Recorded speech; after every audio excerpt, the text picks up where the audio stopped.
Hey, my name's Ethan. I'm 25 and I swing a hammer for a living. Framing carpenter to be exact. I work on new builds in the suburbs outside Portland, Oregon. The kind of neighborhoods where the houses all look the same until the paint dries and the families move in. My days start at 5. Coffee black, no sugar thermos in one hand, tool belt in the other. By 4, I'm covered in sawdust and sweat muscles aching in that good way that says you earned the paycheck.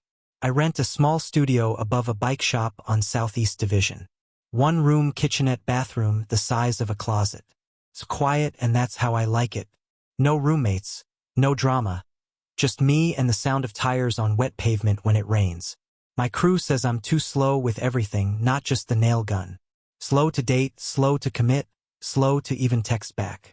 Marcus, my lead framer, and the closest thing I have to a best friend, never lets it go.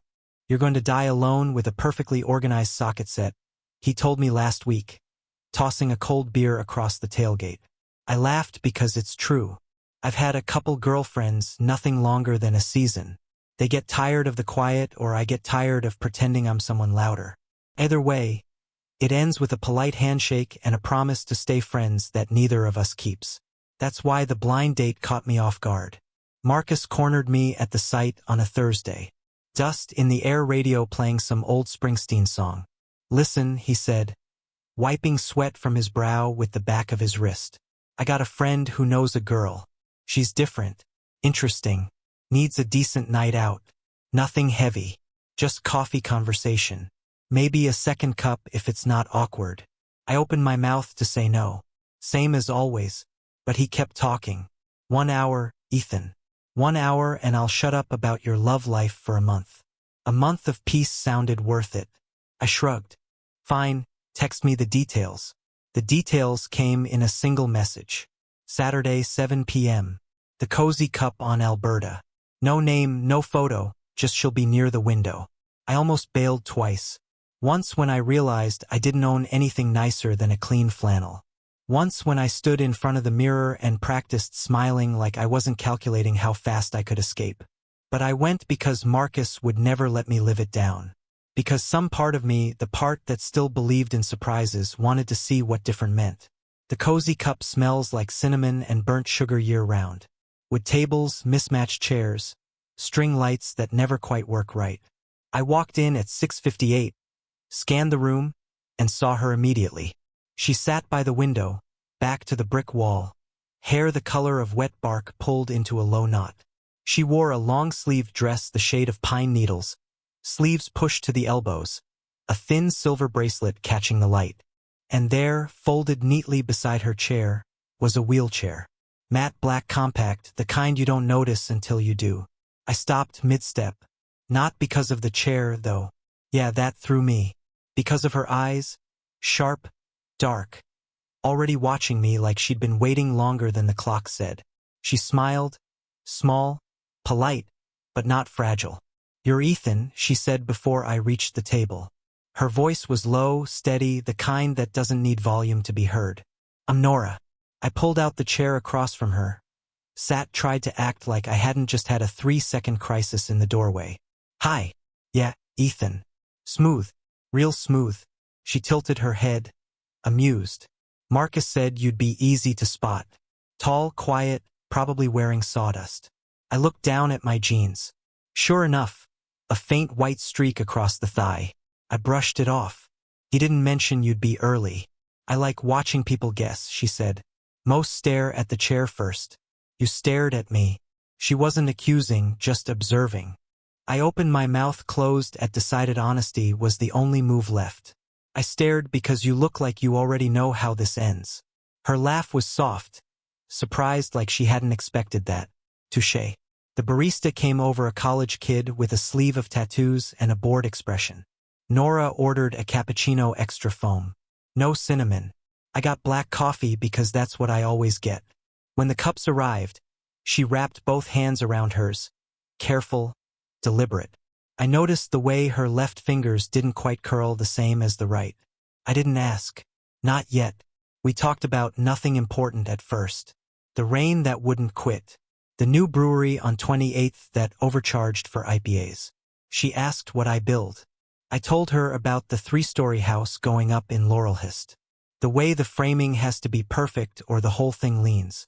She listened like she could see it. The studs, the joist, the weight settling into place. Precision matters, she said, even when no one sees the bones. I asked what she did.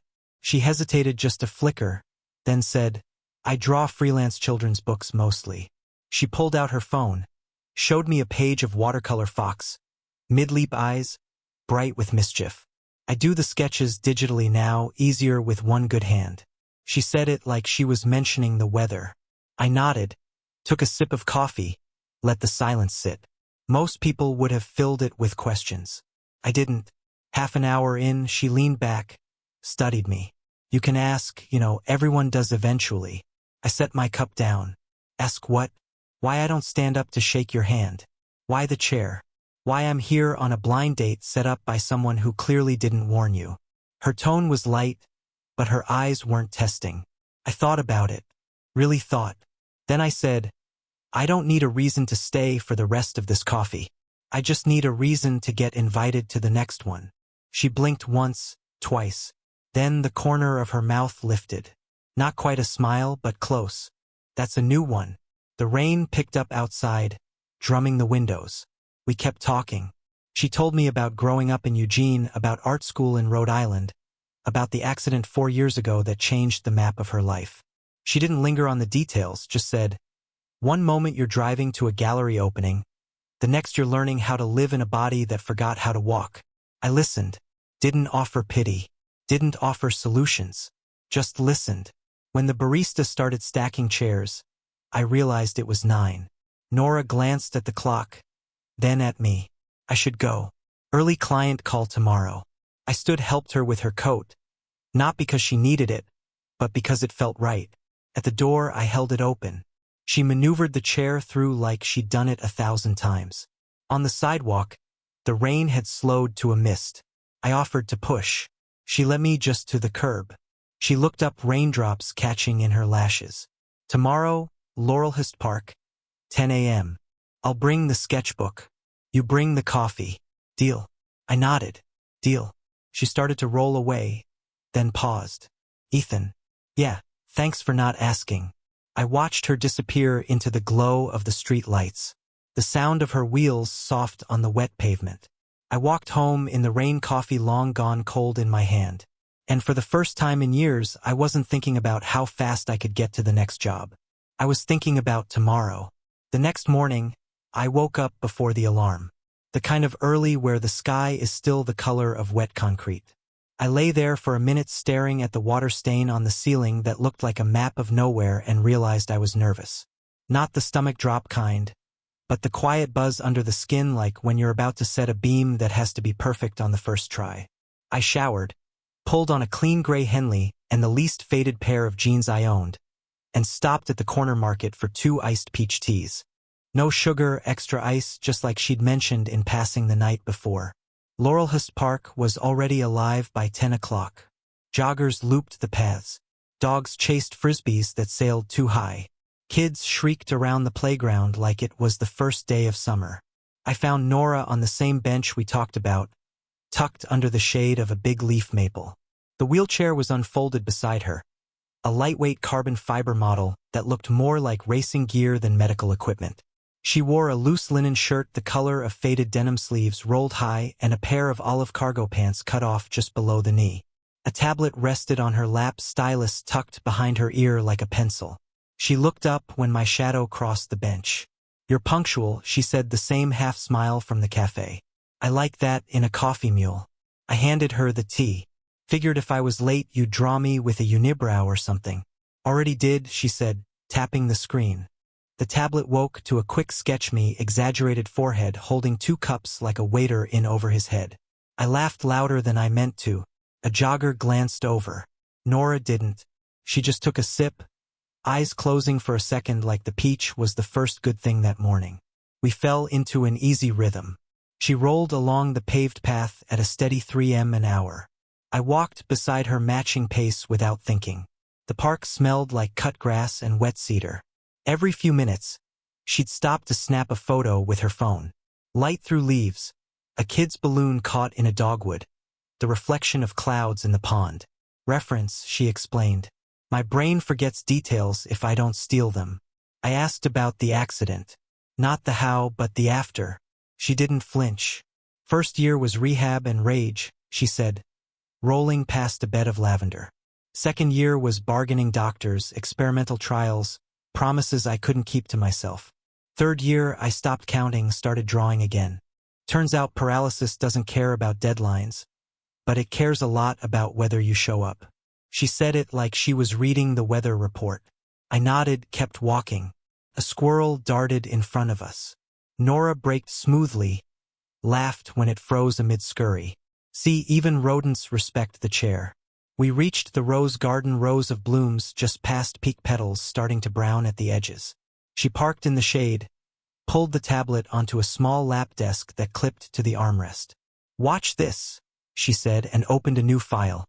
The stylus moved fast. 10 seconds, 20, and there was the garden, but different. The roses weren't perfect. They were bruised, some missing petals, but the light hit them like they were the only flowers in the world. She turned the screen. Real isn't pretty. Real is interesting. I sat on the bench across from her, elbows on knees. You ever get tired of interesting? Every day, she said, but tired is better than invisible. We stayed until the sun climbed high enough to make the metal on her chair too hot to touch. I offered my arm when we hit a gravel patch. She took it, grip firm, no hesitation. Her fingers were calloused on the right, soft on the left, where the nerves didn't fire the same. I noticed but didn't mention it. She noticed me noticing and squeezed once like a period at the end of a sentence.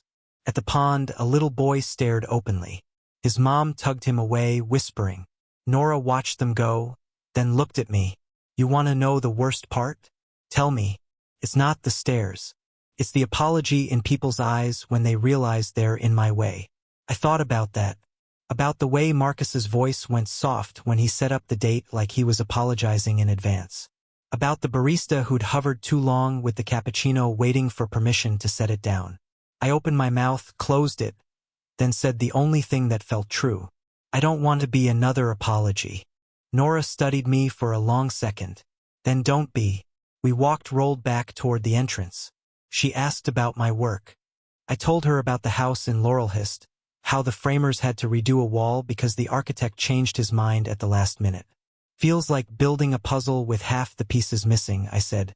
She nodded. Welcome to my life. Welcome to Near the Gate. She stopped. There's a concert next Friday outdoor on the East Bank. Acoustic thing. Blanket, string, lights, overpriced tacos. She said it casual like she was mentioning the weather. I've got an extra ticket. Well, an extra spot on the grass. I didn't answer right away, not because I was calculating, but because I was picturing at her on a blanket, me beside her, the way people would look, the way I would look at them looking. Then I pictured her face if I said no. I'm in, I said. But I'm bringing the tacos and the blanket. You just bring the sketchbook. She smiled.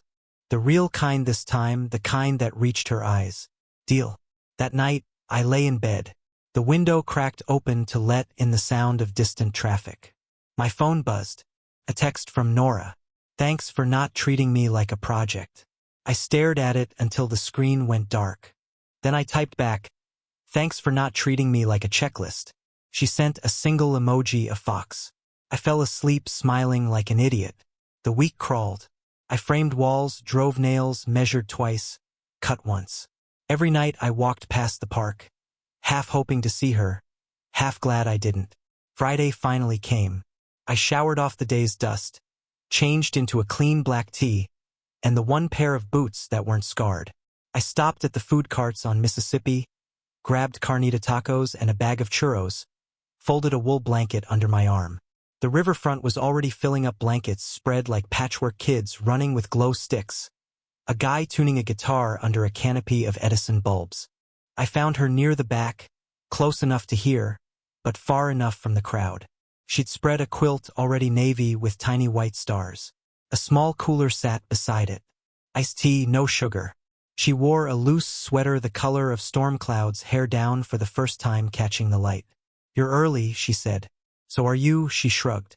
I like watching the setup. People arranging their lives on 6 square ft of grass. I sat, handed her a taco. The music started, some indie duo with a cello and a voice like smoke. We ate, talked between songs. She told me about the children's book she was illustrating, a story about a fox who couldn't jump but learned to fly with paper wings. I told her about the time I accidentally framed a wall upside down and had to tear it out at 2 a.m. She laughed so hard she snorted, then covered her mouth like she was embarrassed. I told her it was the best sound I'd heard all week. The night cooled. I draped the extra blanket over her shoulders without asking. She let me. Halfway through the set, a couple nearby started whispering, eyes flicking toward the chair. Nora's jaw tightened. I saw it before she did. She folded her arms, looked at the stage like she could see through it. The song ended. Applause, then silence. She turned to me, voice low. I think I'm done. I didn't argue. I packed the cooler, folded the quilt. We left before the encore. The walk to the parking lot was quiet, just the sound of her wheels on asphalt and my boots keeping time. At her van-modified ramp folding out smooth, she stopped. I'm sorry, she said. I thought I could handle it. You don't owe anyone a performance, I said.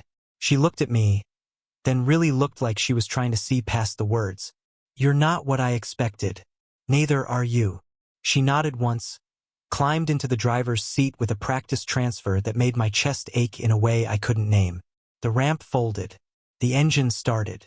She rolled the window down. I'll text you, she said. Then she was gone. I stood in the empty spot long after her tail lights disappeared. The churros cold in my hand, the music still drifting from the field. I didn't know it then, but that was the last time I'd see her for 10 days. The silence started the next morning. No text, no fox emoji, nothing. I told myself it was fine. She was busy. Probably had a deadline. Maybe the concert had just been too much. I went to work, drove nails, measured twice, cut once. Marcus asked how the date went. I said it was good, left it at that. He didn't push. By day 3, the quiet felt heavier. I walked past the park after my shift. The bench, emptied, the maple leaves starting to yellow at the edges. I sat there for 20 minutes, phone in hand, thumb hovering over her name. I typed, "Hey, everything okay?" Deleted it. Typed again. "Still owe you those churros." Deleted that too. I didn't send anything. Day 5, I started drawing. Not well. Stick figures, really. The bench, the pond, her silhouette against the water. I used the backs of job site permits, the margins of lumber cut lists. The lines were crooked, the proportions wrong, but it was something to do with my hands. When my head wouldn't shut up, I told myself it was just a way to pass time. I didn't admit it was a way to keep her from disappearing completely. Day 7. Marcus cornered me at the site. "You look like hell, man. What happened?" I shrugged, hammered a nail too hard, split the stud. He waited. Finally, I said she ghosted. He didn't laugh, just handed me a cold water and said, "Give it space. People got their own storms." I nodded, but space felt like a hole I kept falling through. Day 10. I left a sketch in her mailbox, just a pencil drawing on graph paper. Me sitting on the bench holding 2 iced teas, looking like an idiot. No note, I didn't expect a reply. I just needed to put something in the world that said I was still here. The concert night replayed on a loop. The whispers. The way her shoulders had folded in like a paper crane crushed in a fist. The way she'd said, "I'm done," like she was switching off a light. I kept thinking if I'd said something different, done something different, maybe she'd still be talking to me. But every replay ended the same. Her van pulling away, tail lights fading into the dark.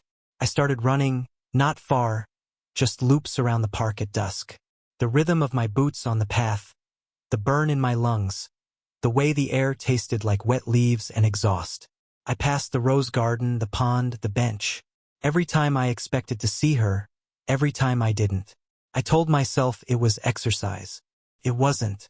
One night, I sat on the bench until the street lights flickered on. A couple walked by with a stroller, the baby asleep, the dad pushing with one hand, holding the moms with the other. They didn't look at me. I envied them. Not the baby, not the stroller, just the way they moved like they belonged together, like the world had agreed to make space for them. I stayed until the park emptied, until the only sound was the wind in the maple and the creak of the bench. When I shifted my weight, I didn't cry. I'm not built that way, but I felt it in my chest, a pressure like a beam that's carrying too much load waiting to snap. I thought about texting Marcus asking if he knew anything. I didn't. I thought about driving to her place, knocking on the door, demanding to know why. I didn't. I just sat there drawing circles in the sawdust on my jeans until the cold seeped through my jacket and I had to move or freeze. The next morning, I found the envelope. It was in my mailbox. No stamp, no address, just my name in neat block letters. Inside was a single sheet of heavy drawing paper. A sketch, me on the bench, holding the 2 iced teas, but the lines were clean, confident, the shading soft where the light hit my shoulders. My face wasn't exaggerated this time. It was careful, almost gentle. On the back, in the same neat handwriting, people only draw what they don't want to forget. Thank you for drawing me when I erased myself. I stared at it until the paper trembled in my hands. Then I ran. Not the measured jog I'd been doing, but a full sprint, boots pounding the sidewalk, lungs burning, the sketch clutched against my chest. I didn't know where she lived exactly, but I knew the park. I knew the bench. I knew the tree.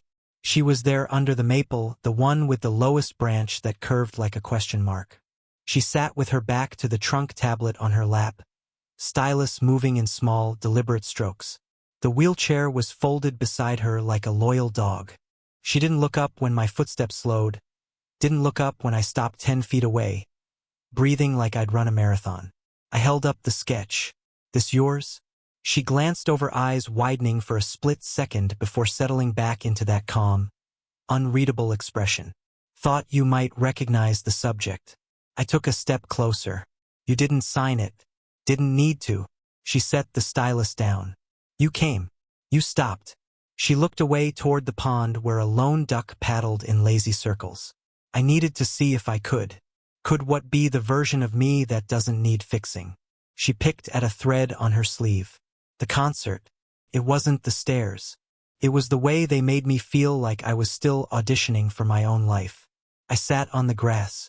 Not too close, not too far. I didn't know what to say. You didn't say anything. That's why I left. Silence stretched between us, thick but not uncomfortable. A kid's bike bell rang somewhere down the path. Nora picked up the tablet again, turned it so I could see. Another sketch. Me running. Hair wild, mouth open, the sketch from the envelope clutched to my chest. The lines were frantic, alive. I drew this yesterday, she said. After I saw you leave the first one, I swallowed. I thought you were done. I thought so, too. She set the tablet down, but then I kept thinking about the way you looked at me. Not the chair, not the accident. Me. And I realized I'd been waiting for someone to look at me like that my whole life. And when you did, I ran. I leaned back on my hands. The grass cooled through my fingers. I'm not good at chasing. Good. I'm not good at being chased. She smiled. Small, real. But maybe we're both okay at showing up. I nodded. Saturday, 10 a.m., same bench. She picked up the stylus, tapped the screen once. Bring the tea. I'll bring the sketchbook. And Ethan, yeah, don't draw me again unless you mean it. I stood, brushed the grass off my jeans. I mean it. She watched me go. The stylus moving again. The ducks still paddling the maple leaves, rustling like they were keeping our secret. I didn't look back. I didn't need to. The bench would be there. So would she. Saturday came with a sky the color of worn denim clouds, low but not threatening. I was at the bench by 9:47. 2 iced peach teas sweating in a cardboard carrier. A paper bag of lemon scones balanced on top. The park smelled like damp earth and distant barbecue smoke. I sat, set the drinks down, and waited. No phone, no sketching, just the sound of leaves and the occasional bark of a dog too excited for its own good. 10:03, I heard the soft whir of wheels on pavement. Nora rolled into view slower than usual, like she was giving herself time to change her mind. She wore a charcoal hoodie, sleeves pushed to the elbows, and the same cargo pants from the rose garden. Her hair was down, catching the breeze, and the tablet was tucked under one arm like a shield. She stopped a few feet away, Didn't speak. Just looked at me with that same unreadable calm. I stood. You're late. Traffic, she said, and second thoughts. Third thoughts. Working on it, I handed her a tea. She took it with her right hand, the left resting loose in her lap. We sat, not side by side. I took the far end of the bench, leaving space for the chair. She noticed, didn't comment. The silence stretched comfortable this time, like a blanket you don't need to pull tight. She broke it first. I owe you an explanation. You don't owe me anything. I owe myself one. She set the tea on the armrest, pulled the tablet onto her lap. After the concert, I went home and deleted every sketch I'd done of you. Not because I didn't like them, because I was scared they'd be all I had left. I nodded. I get scared, too. Just don't delete us clean. She tapped the screen. The fox from the children's book appeared mid-leap, wings made of torn paper. This is due Monday. I haven't slept. She turned the tablet so I could see the layers panel. Dozens of versions, each wing slightly different. I kept thinking if I got the wings right, maybe I'd figure out how to fly again. Then I realized I was trying to fix the wrong thing. I took a scone, broke it in half, handed her the bigger piece. What's the right thing? She bit into the scone crumbs catching in her hoodie strings, letting someone see the crash site without handing them a broom. I laughed soft. I'm better with hammers. Good. I've got plenty of walls. We ate in silence for a minute. A jogger passed, earbuds in oblivious. Nora watched him go, then looked at me. I used to think love was about making someone whole. Then I realized it's about making space for the parts that are already broken. I set my half of the scone down. I don't want to fix you, Nora. I just want to be in the room when you're drawing. She blinked, looked away, then back. That's the nicest thing anyone said to me without using the word inspire. I grinned. I save inspire for job site pep talks. She laughed, the sound bright, startled like a bird taking off. Then she opened a new file on the tablet. The screen filled with the park, our bench, the maple, the pond in the background. But the perspective was from her height. The world tilted slightly the way it must look from the chair. She'd drawn me sitting at the end, one boot on the ground, one knee up, looking not at her, but at the duck paddling in circles. The lines were careful, tender. Started this the night you left the first sketch, she said. Couldn't finish it until now. I leaned closer. You got my nose wrong. Liar. It's perfect. We stayed until the sun shifted and the shade moved off the bench. She showed me how the stylus pressure changed the line weight, how she'd learned to brace her left arm against the chair to steady the right. I told her about the house in Laurelhist, how the roof trusses were going up next week, how the architect kept changing the pitch and driving everyone crazy. She listened like she could see the angles, the weight, the way the wood groaned into place. At noon, she packed the tablet. I should go. Deadline. I stood. Walk you to the gate. Roll me to the gate. She corrected. I fell in beside her, matching pace. At the entrance, she stopped. Next Saturday, same time. I'll bring donuts. Glazed. Only kind that matters. She started to roll away, then paused. Ethan. Yeah. I'm not promising anything. No labels, no timeline, just Saturdays. I nodded. Saturdays work. She smiled the real kind again and rolled off. I watched until she turned the corner, the sound of her wheels fading into the hum of the city. I didn't follow. I didn't need to. The bench would be there. So would she. That night, I hung the sketch she'd given me on the wall above my desk. Me on the bench, the duck, the tilted world. I didn't frame it, just a push pin in each corner.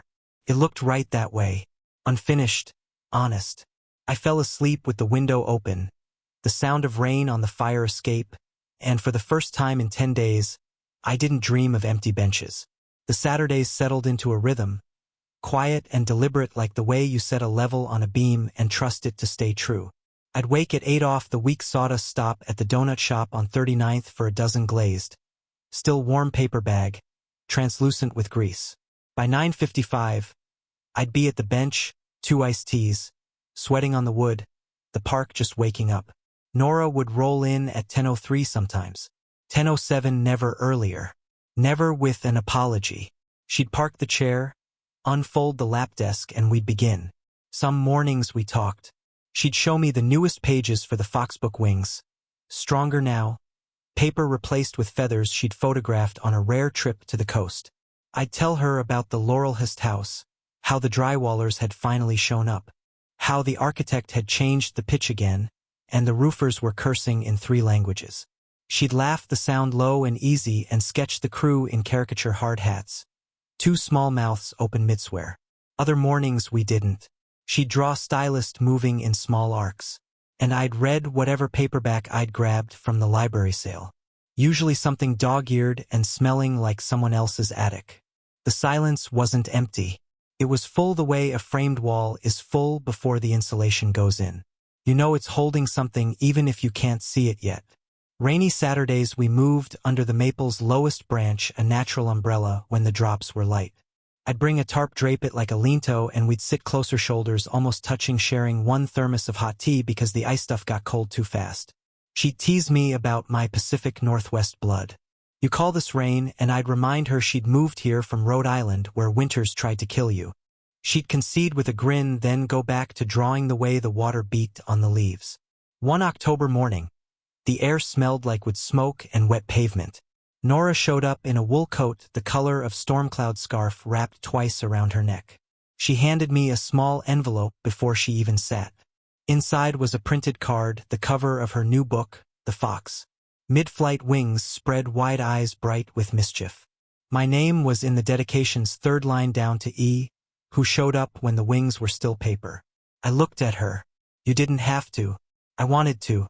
She shrugged like it was nothing, but her ears were pink. Besides, the publisher asked for someone who believed in the story. You were the only one who didn't ask if the fox could really fly. I tucked the card into my jacket pocket right over my heart and didn't say anything else. Words would have been too loud. Winter came slow. The park emptied earlier, the path slick with frost. We switched to the covered picnic area near the playground. A concrete slab with a roof and 1 working light. I'd bring a camp stove heat cider in a dented pot, the steam fogging the air between us. Nora started wearing fingerless gloves, the kind that let her keep drawing even when the cold bit. She'd sketched the bare trees, the way the branches looked like veins against the gray sky, and I'd watched the way her breath clouded, the way she didn't shiver even when the wind cut through. One February Saturday, the sky opened up real rain, the kind that soaks through flannel in minutes. We huddled under the picnic roof, the camp stove hissing between us. Nora's teeth chattered once, just once before she caught herself. I took off my jacket, draped it over her shoulders without asking.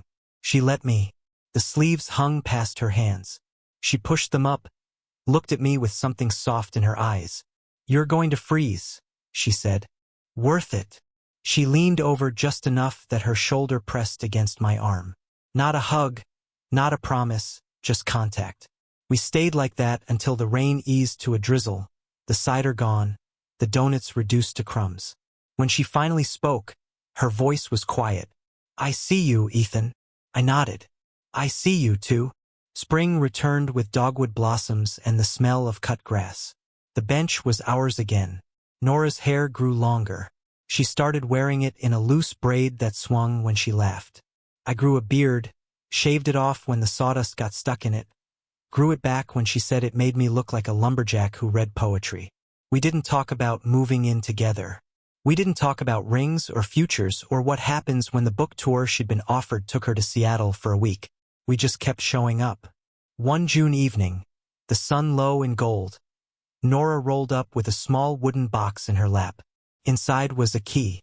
Not shiny, not new, brass-worn, smooth at the edges. To my place, she said, in case you ever need to drop off donuts when I'm not home. I took it, turned it over my fingers. You sure? I'm sure. I don't want to keep unlocking the door with my teeth when my hands are full of groceries. I laughed, slipped the key onto my ring next to the truck key. Fit like it had always been there. We didn't say, I love you. We didn't need to. Love was in the glazed donuts, the iced tea with extra ice. The way I knew to bring a second stylus when hers wore down. The way she knew to text left at 6:15 when the site ran late. It was in the Saturdays that stretched into Sundays sometimes when we'd drive to the coast in her van. Me behind the wheel, her navigating with a paper map because GPS lied about the scenic routes. One August afternoon, the park was packed. Families' picnics, a birthday party with too many balloons. We found a quiet spot by the pond, the one with the overhanging willow. Nora sketched a little girl chasing bubbles, her wheelchair forgotten in the grass. I lay back, hands behind my head, watching clouds drift. She looked over stylish still. "You ever think this is it?" she asked. "This us, the bench, the donuts, the quiet."